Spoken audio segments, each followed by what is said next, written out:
C'était il y a 37 ans presque jour pour jour qu'un couple de femmes habitant à Wavre, prononcé Wavre, en Belgique se suicidait. Pourtant le tube international de Sœurs Sourire, Dominique, Nick s'en allait tout simplement.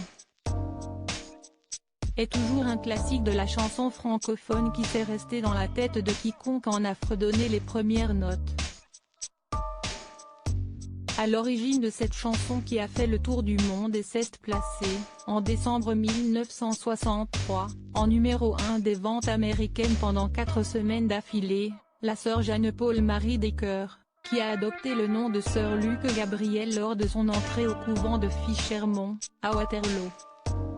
Si est dans ce même couvent que la sœur Luc Gabriel s'est fait connaître en étant prompte à pousser la chansonnette, au point de se faire remarquer par ses supérieurs qui, charmés par sa voix, décident de lui faire enregistrer une chanson.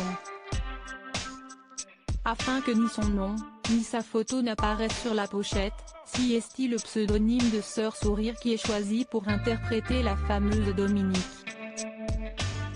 Après un succès retentissant cependant et suite à son départ du couvent en 1966, sa carrière musicale meurt à petit feu.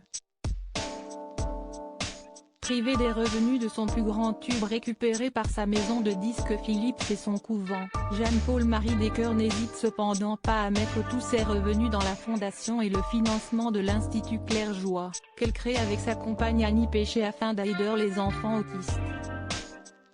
Cette compagne, si est lorsqu'elle était encore jeune fille, lors de l'été de ses 26 ans, qu'elle l'a rencontrée. Comme elle, Annie Péché, alors âgée de 16 ans, faisait partie des scouts.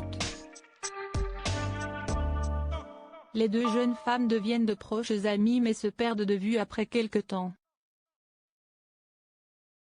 Si est des années plus tard, à l'université catholique de Louvain, UCL, qu'elles se retrouvent et se rapprochent puis décident d'habiter ensemble. Les deux femmes se sont suicidées le même jour bien que la nonne chanteuse ait commencé par nier leur relation amoureuse. La biographe de Jeanne-Paul Marie Descoeurs, Catherine Sauvat, écrira que les deux femmes ont bien eu une relation charnelle plusieurs années après s'être installées ensemble. Et si est ensemble qu'elles ont donc eu le projet de créer l'Institut Claire Joie, qui a cependant fait faillite en 1982 malgré les efforts des deux femmes.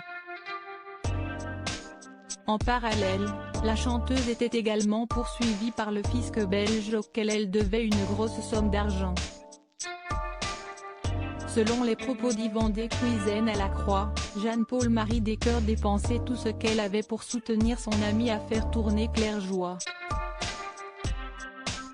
Peu après la faillite de l'Institut, le couple s'est réfugié dans la consommation de médicaments et d'alcool avant de prendre la décision, le 29 mars 1985, de se suicider ensemble à 52 ans et 42 ans. Loading Widget.